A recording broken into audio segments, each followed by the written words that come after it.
Šiame video kalbėsiu apie ketvirtą energiją.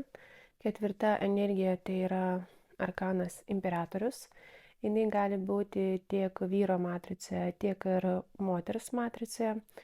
Ir kas dar nepaskaičiavo savo likimo matricos, tai kviečiu tai padaryti. Nuorodą įkelsiu video aprašyme. Įsivedus gimimo datą galima apskaičiuoti, kurioje pozicijoje yra šis skaičius, nes gali būti ne tik tai gimimo datoje, ne tik tai gimimo mėnuo ar diena, gali būti ir kitose pozicijose ir tai yra labai svarbu. Ypatingai svarbios yra pozicijos, kurios yra žemesnėje dalyje, matricos žemesnėje dalyje, ten yra labiau karminiai dalykai, kuriuos labai sunku kažkaip subalansuoti. Dar priminsiu, kad kiekviena energija yra tik tai dalis jūsų sielos. Pagrindinė sielos žmogaus stiprybė yra matricos viduryje ir apskaičiavus matricą jūs galite pamatyti savo stiprybę, kurią reikėtų išpakuoti, nes mes ateinam čia išpakuoti, nes mes neturime visų energijų pliuse, dažniausiai visos energijos yra minuse. Taigi, imperatorius. Ką jisai reiškia vyrų ir moterų matricoje, tai yra tėvelio figūra ir viskas, kas susijęs su tėveliu. Jeigu ketvirtukas yra matricoje, ypatingai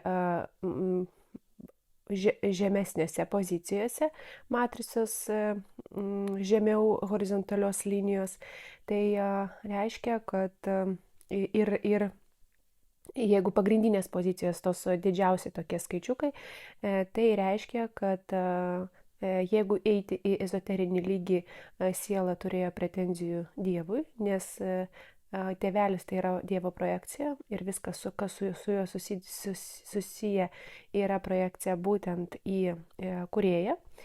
Ir jeigu kažkada siela supyko, kažkada pagalvojo, kad kūrėjas baudžia arba atsisakė kūrėjo meilės, tai šiame įsikūnyme gali tekti susidurti su nemeilė, būtent iš tėvelio pusės, su šaltumu, agresyvumu ir kitais kažkokiais bruožais, kurie daro labai didelę įtaką būtent vidinės vyriškos animus figūros suformavimui viduje. Ką reiškia ta vyriška figūra viduje? Nes ir vyrai, moteris turi ir moterišką animo figūrą, kuri reiškia matricoje antrą ir trečią energiją, ir vyrišką irgi figūra, ir matricoje tai parodo ketvirtas ir penktas skaičiai. Tai reiškia, jeigu silpna ta figūra ir ketvirtukas yra išbalansuotas, tai reiškia, kad bus problemų, gali būti problemų su savęs realizavimu, su verslu ir emocijom. Tai jeigu moters ir kas liečia būtent ego programas, jų yra iš tikrųjų labai daug, kaip galėtų išsivystyti scenarijai, bet tai priklausys nuo tėvelio elgesio, koks buvo tėvelis. Pavyzdžiui, jeigu tėvelis buvo silpnas, šaltas moters gyvenime, tai tuomet moteris jaučiasi nesaugiai, jinai neturi vidinės atramos, savivertės, neturi kur atsiremti ir tada jinai tampa arba labai stipriai kontroliuojanti, arba neakivaizdžiai kontroliuojanti pasąmoningai, bet bijanti pasireikšti. Ir jeigu moters matricoje yra ketvirtukas, aš labai rekomenduoju paklausyti apie trečią energiją, nes jeigu yra ketvirtukas, reiškia, jai reikėtų padirbėti su savo anima, su savo moteriškumu ir atverti savo moteriškumą. O moteriškumas atsiveria tuomet, kai yra vidinis vyras stiprus. Aišku, abu aspektai turėtų būti pradirbti. ir vyriškas ir moteriškas, kad moteris atskleistų savo moteriškumą. Todėl labai svarbu, kad vat, paklausyti tą trečią energiją ir į tai orientuotis. Dar vienas dalykas, trečiukas, jeigu moteris turi trečiuką, tai jinai kaip imperatorė, jinai gali valdyti, bet jinai gali valdyti, pavyzdžiui, kažkokį kūrybinį būrelį, pavyzdžiui, kažkokį tokį kreatyvinį kreatyvinę kažkokią grupę, bet jeigu jau turi ketvirtuką, ten yra vyriškoji energija, jinai labai stipri ir ugninė, dėl to ir moteriai, ir vyrai reikia save realizuoti būtent versle, nes šitą energiją duoda verslumo, autoriteto, valdžios ir šiaip rekomenduojama yra ją išskleisti būtent kaip stiprybę ir kažkokį verslą sociume sukurti. Ir vyrui, ir moteriai.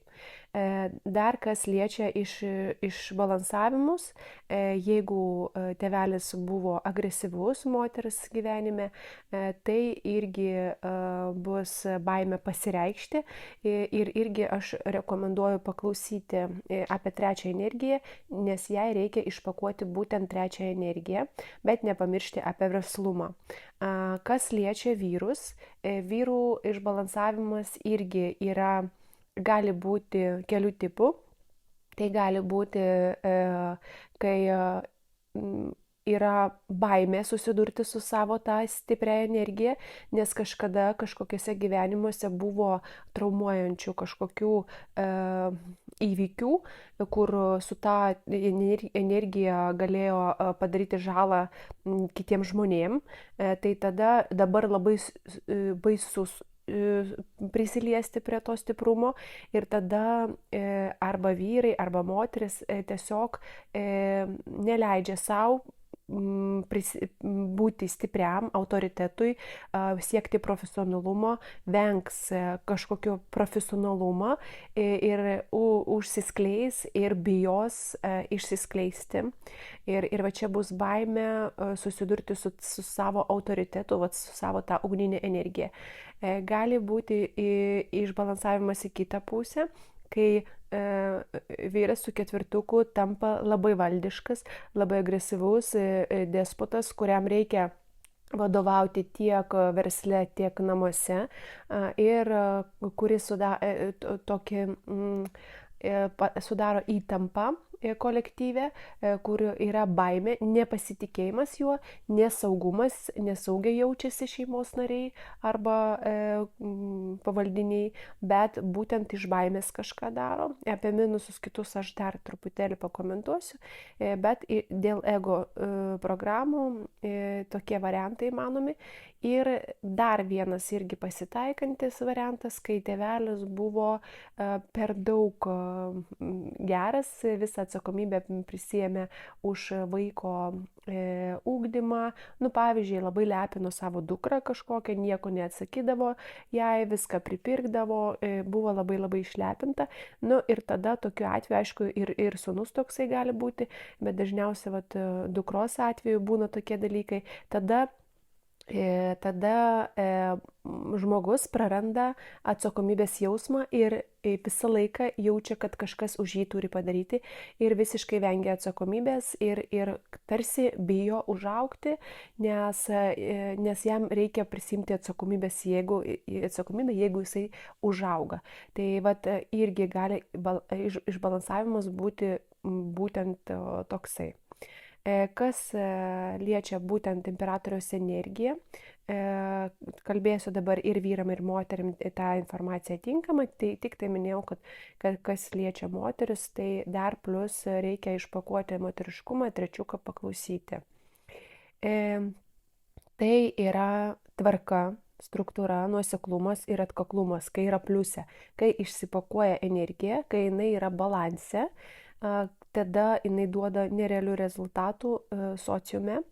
Tai ir ypatingai duoda pliusų energija, jeigu yra portrete gimimo data, ir talentas yra gimimo metai. Ne? Tai yra talentas valdyti žmonės ir būti autoritetu.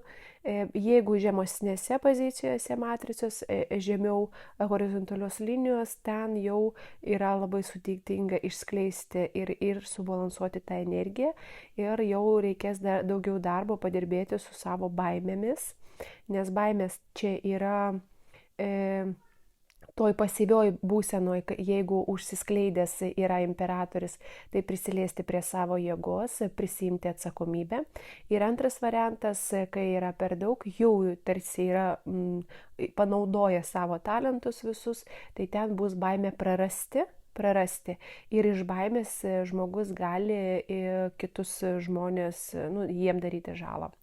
Ir man labai patinka visą laiką, aš kai konsultuoju, visą laiką tokį pavyzdį pasakau, įsivaizduokit, kaip yra geras imperatorius, kaip jisai atrodo ir kaip blogas imperatorius. Jeigu nueiti tos laikus, kai buvo imperatoriai, tai va tas blogasis, piktasis imperatorius, kuriam yra valdžia pirmoje vietoje, pinigai yra pirmoje vietoje, jisai nežino poreikių savo pavaldinių, savo ten šeimos narių, jam svarbu yra patenkinti savo poreikį, valdyti ir visus suvaldyti ir sukontroliuoti, duoti įsakymus ir kad jie būtinai tą įvykdytų. Tai vat toks blogasis imperatorius, taip sakant, piktasis imperatorius, kuriam nesvarbu, ką jaučia kiti žmonės, jam svarbu, kad jo tvarka būtų palaikyta ir kad jisai realizuotų būtent tą savo ugninį verslumą, tą valdišką energiją. Ir tada jo pavaldiniai baimėje bus ir darys viską iš baimės. Ir aišku, jeigu kas liečia pavaldinius, tai tokie pavaldiniai neištveria, kas liečia šeimos narius, tai tada buntai atsiranda, nes labai daug agresijos viduje sukaupia vaikai, kurie negali atsispirti tokiam agresyvumui, labai daug gali savyje laikyti pykčio ir irgi galų gale tokie žmonės gali turėti priklausomybės vaikai ir tampa net ir iki tokių rimtų priklausomybių kaip narkotikai ir irgi gali tiesiog ant tiek gali būti nuslopintas žmogus būtent su ta tokia energija stipria, kad jam reikia pabėgti į kažkokią kitą realybę žmogui. Tai va čia labai reikėtų nepaslysti šitame. Taigi, grįžtu prie imperatoriaus energijos, kaip ir vyrai ir moteris, čia pagrindinis dalykas yra kontrolė ir valdžia. Jie labai mėgsta įsakinėti, duoti užduotis kažkokias, kad ir būtinai, kad juos klausytų. Būtinai. Šiaip savo jisai nepasakys. Jisai dar gali patikrinti, ar tu atlikai tą dalyką. Tai jeigu kalbėti, iš tikrųjų imperatoriaus energija, tai toks turėtų būti tėvelis, kad susiformuotų stipriausias vyriškas portretas, kuris padėtų berniukai ypatingai kažką pasiekti gyvenime, realizuoti kažką. Bet yra tokių visokių išbalansavimų. Ir galima arba perspausti, arba negauti kažko. Tai iš tikrųjų tas imperatorius, jisai turi tokį tvirtą ir kompetitingą elgesį, kai išsipakuoja, tai yra pliusai. Dabar kalbėsiu apie pliusus kurį laiką. Jisai pasitikė savimi, visiškai pasitikė savimi ir gana sėkmingas, daro jau sėkmingus veiksmus, žino tiksliai, ką daro ir tiesiog prisima atsakomybę ir už save, ir už kitus žmonės, ir svarbiausia už save. Ir čia bus drąsa, užsispyrimas, pragmatiškumas, logika, tikrumas, tokia praktiška žemiška išmintis, iniciatyva, savarankiškumas priimant sprendimus, nes jisai yra galva. ir gebėjimas spręsti gyvenimo problemas ir visa tai yra imperatorius. Tiek moters energija, ne, tiek vyro energija, bet kartais moteris labai bijo to. Bet jeigu jau moteris turi ketvirtuką, tai reiškia, jos moteriška energija labai stipriai, nes stipriai moteriškai energijai, stipriam seksualumui reikia ir stipraus vidinio vyro. Tai va čia tokie dalykai, nes ten gali atsiverti tik tuomet, kai yra stipri energija, vidinis animus yra stiprus. Minuse dažniausiai tai yra energijos vis tiek mes gauname minuse, tai gali būti tiesioginis arba netiesioginis spaudimas žmonių. Tiesiog padaryti taip, kaip aš noriu. Gali būti visiškai net ir nepiktai žodžiais, kažkaip gražiai, bet yra kažkoks spaudimas, pasąmoningai, net žmogus gali nepastebėti to, bet jisai tą daro. Atkakliai savo tikslo siekia.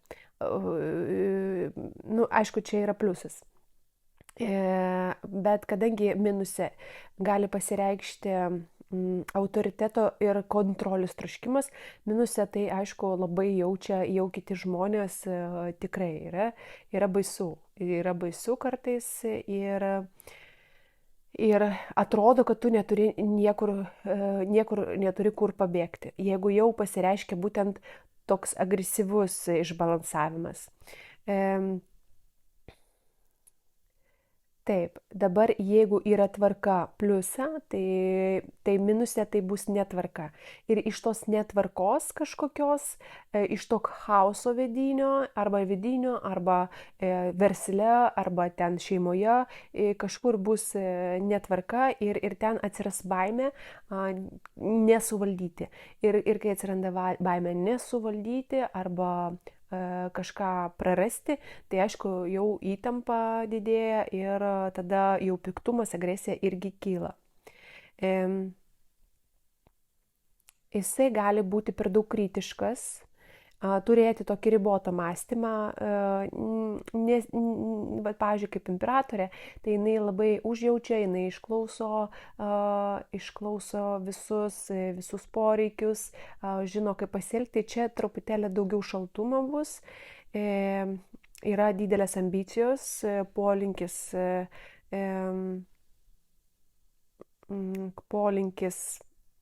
kontroliuoti ne tik tai įvykius, ne, ten kažkokius procesus, bet ir žmonės.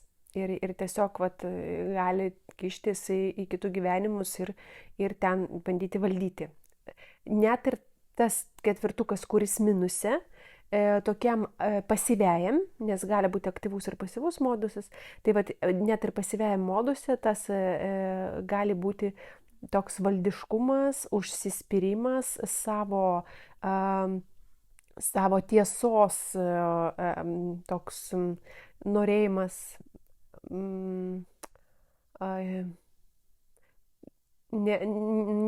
labai sunku tą žmogų kažkaip nukreipti kitaip jo požiūrį. Jisai turi savo tiesą ir viskas. Ir jį labai sunku pajudinti. Labai stiprus, galingas ir laimingas šiaip, jeigu jisai pliuse, nes viską, ką jisai daro, jam greitai realizuojasi, kaip ir pirmąją energijai, jisai turi visus raktus, jisai žino, kaip realizuoti viską, jisai tik tai pagalvojo, jam tik tai mintis atėjo, jisai jau žino, turi planą, kaip tai padaryti, tai yra pliuse, bet minuse gali būti tokių stiprių emocijų ir gali nesuvaldyti emocijas ir aistras, nes vis tiek ta ugninė energija tai yra aistra. Ir jeigu dar yra matricoje dar stipresnių kažkokių energijų kaip 7-tukas, 11-tukas, 8-tukas, tai ten bus labai didelė stiprybė ir jeigu tai viskas daroma iš baimės, tai žmogus pradeda save valdyti, save kontroliuoti, save bausti ir tas labai jaučiasi, žmogui labai sunku su tuo gyventi, nes jisai pats save bando tramdyti ir kažkaip sudrausminti. Ir ypatingai, vat, nu, aišku, čia ir pasyviame moduse bus, ir aktyviame moduse. Taip, jisai tiksliai žino, kas yra disciplino ir jo aplinkoje, kai yra jisai pliuse, yra saugu. Tiesiog norisi būti kaip prie tėvelio, ramu ir saugu. Ir ramu, ir tu žinai, kad viskas yra jo rankose, kad vairas yra jo rankose ir ten yra saugu. Minuse ten nebus saugu. Ten bus įtampa, ten bus baimė, ten bus kažkoks reikalavimas iš savęs ir iš kitų, ir chaosas gali būti minusinėme moduse, kai nepasireiškia ta energija, kai jisai neleidžia savo būti imperatorium ir bijo tos energijos, tai tada minuse gali būti kaip savęs visą laiką naikinimas.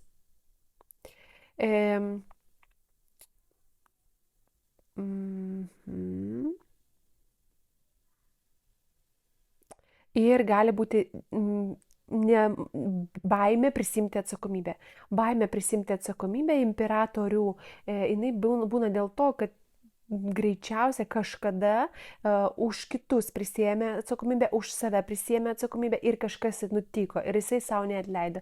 Ir dabar prisimti atsakomybę yra be galo yra baisu. Imperatorius yra kūrėjas ir turi kūrybingą prigimtį, nes jeigu mes paimtume irgi tokį tėvišką energiją penktuką, jisai labiau dvasiškas ir ten struktūra, ten truputėlį kitaip, bet tas penktukas eina į save labiau, o ketvirtukas, kaip ir imperatorio trečiukas moteris, jam yra svarbu socializuotis ir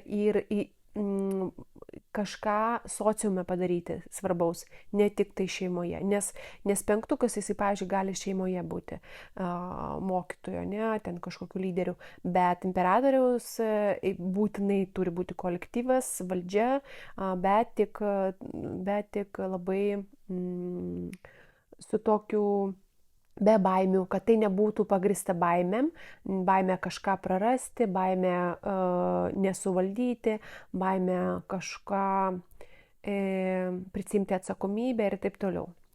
Taip, imperatorius yra, kaip ir minėjau, toks gynėjas ir su juo kartu būti yra tiesiog saugu.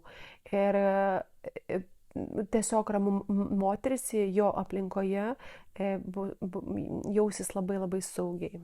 Ir jeigu moteris turi ketvirtuką ir jeigu į tas ketvirtukas pliusą, tai labai drąsiai moteriškumas atsiskleidžia ir tas duoda nerealius rezultatus. Tada jau galima kurti bet ką tu nori ir iš tikrųjų tokiai moteriai vyro kaip ir nereikia, jinai pati gali kurti ir realizuoti viską.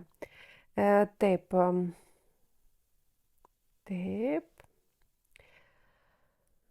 Turi galią, turi galios suvokimą.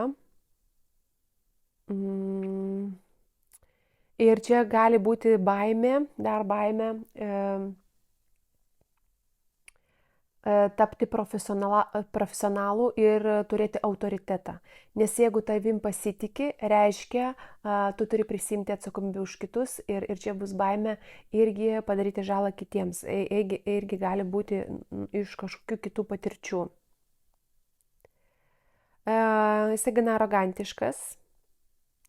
Bet tas gali būti, aišku, į minuse, gali būti ir kaip toks pliusinis dalykas, nes jam reikia, jisai žino aukštus standartus ir siekia tų aukštų standartų ir dėl to jisai turi tokią arogantiškumą, bet jeigu minuse, tai aišku, jam tiesiog nesvarbu, ką kiti galvoja, jisai žino, kad ką jisai nori ir jisai daro tik tai, ką jisai nori.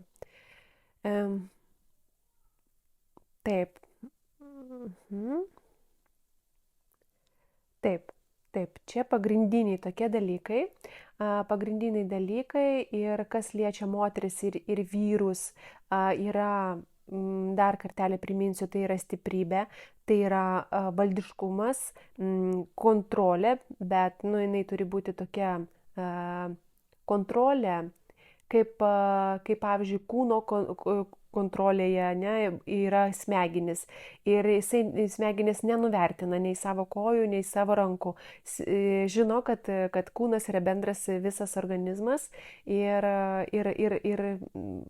mm, a, vertina visų darbą, ne, kad ne aš tik tai vienas pirmas ir svarbus, bet ir reikia vertinti ir kitus. Taip.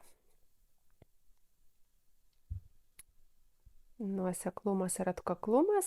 Ir šiaip va, ta tokia vyriška energija ir tam, kad vyriškumas tas atsiskleistų, aš labai rekomenduoju dar 5 paklausyti, net ir jeigu kas neturit 5, bet vyram, kad žinotų, iš ko susideda būtent tas vyriškumas, nes vyriškumas ne tik tai valdžia, bet ir dvasiniai dalykai, vat kaip ir 5, tokio tikrojo tėvelio portretas, jisai susideda būtent ir iš valdiškumo, ir iš dvasiškumo. Tai vat ir rekomenduoju, kai atsiras video, irgi jį paklausyti. Ačiū, kad klausėte. Jeigu kyla kokių klausimų, drąsiai galite rašyti. Kas turi 4, rašykite komentarus, kaip jums tas pasireiškia. Dėkuoju, kad klausėte.